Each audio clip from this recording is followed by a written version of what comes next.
आज की पहल टीवी से शाकिर मंसूरी की रिपोर्ट। जिला अशोकनगर की मुकाबली तहसील में चील तालाब पर लगी रानी अवंतीबाई लोधी की प्रतिमा का अनावरण किया।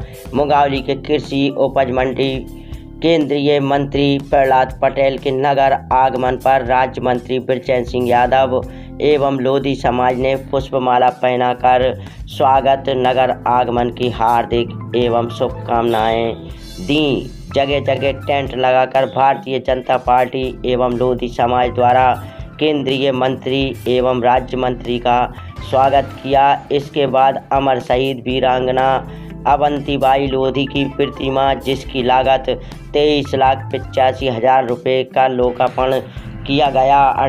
1857 की स्वाधीनता संग्राम में अहम भूमिका निभाने वाली वीरांगना रानी अवंतीबाई लोधी की प्रतिमा अनावरण के उपलक्ष्य में सभा का आयोजन किया गया। देखते रहिए, ताज़ा खबरों के लिए हमारे साथ बने रहिए। भारत माता की जय, भारत माता की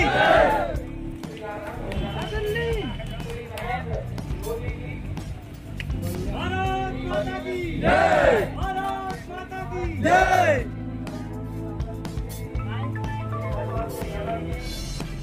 रानी अवंतीबाई, रानी अवंतीबाई।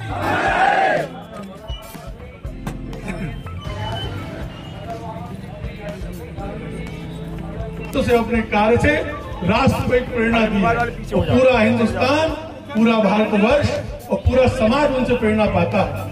मैं स्वयं को धन्य मानता हूं कि आज उनकी प्रतिमा के अनावरण के अवसर पर मैं यहाँ इस कार्यक्रम में सहभागी हूँ। मैं इस अवसर पर इस पूरे वे गर्मा मंच का स्वागत, वंदन और अभिनंदन अपने अशोकनगर जिले की धरती पर करता हूँ और आप सबके भाग को धन्य भाग मानता हूँ, सौभाग्य मानता हूँ कि हम रानी अवंतीबाई जी के इस प्रतिमा के अनावरण कार्यक्रम में यहाँ उपस्थित है। इसके साथ साथ माननीय मंत्री जी को भी बहुत बहुत ये मूर्ति उनको संदेश देगी कि रानी की तो बहुत कम उम्र में उनके पति का निधन हो गया था। एक बेटा था उनका। अंग्रेजों ने कहा कि हम इसे दत्तक पुत्र मानने के लिए तैयार नहीं हैं, इसलिए आखिर टैक्स वसूली का काम जब तक व्यस्त नहीं हो जाएगा हम करेंगे।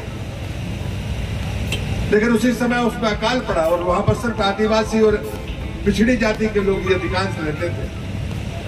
अकाल जब पड़ा और जब अंग्रेजों ने कहा कि उसके बाद भी टैक्स वसूली होनी चाहिए, रानी अवंतीबाई ने कहा कि जितना टैक्स बनता है मैं अपने खजाने से दे सकती हूँ, लेकिन सूखे से ग्रस्त हमारे किसान, हमारी रियाया, हमारी जनता उसके दरवाजे पर जाकर कोई टैक्स वसूल नहीं कर सकता।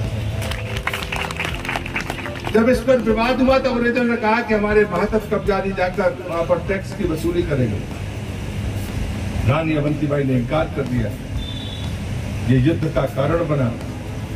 अंग्रेजों ने अपने अधिकारी भेजे टैक्स वसूल करने के लिए। उनने उनका सिर घुटवाया, हाथ बांधे और कैद करके अंग्रेज अफसर के सामने वापस कर दिया और उसके बाद ये युद्ध की परिस्थिति बनी। बहुत सारे युद्ध आपको इतिहास में मिलेंगे जो अपना राज बचाने के लिए थे, और भी कारण रहे होंगे, लेकिन जनता को कष्ट ना हो उसके लिए युद्ध कर दिया जाए, इसके लिए बलिदान दिया जाए, वो इकलौती रानी अवंतीबाई है। और इसलिए मुझे लगता है कि हम मूर्ति से सीखते क्या है। लोग सवाल करते हैं मूर्तियां क्यों लगा रहे हैं, कुछ ऐसे लोग नहीं है। लोग कहते हैं ये मूर्तियां लगाने का क्या फायदा है। उनको कहना मूर्तियां प्रेरणा देती हैं। हम पुस्तक नहीं पढ़ पाते, लेकिन मूर्ति देखकर हम 150 साल, 200 साल पीछे चले जाते हैं। कोई समझदार, कोई बुद्धिजीवी, कोई पत्रकार मिलता है, कोई अनपढ़ आदमी उससे पूछ लेता है कि इनके बारे में कुछ जानते हो, तो अचानक हम 150-200 साल पहले इतिहास में चले जाते हैं। महात्मा गांधी की मूर्ति जब हम देखते हैं तो अहिंसा का भाव हमारे भीतर पैदा होता है।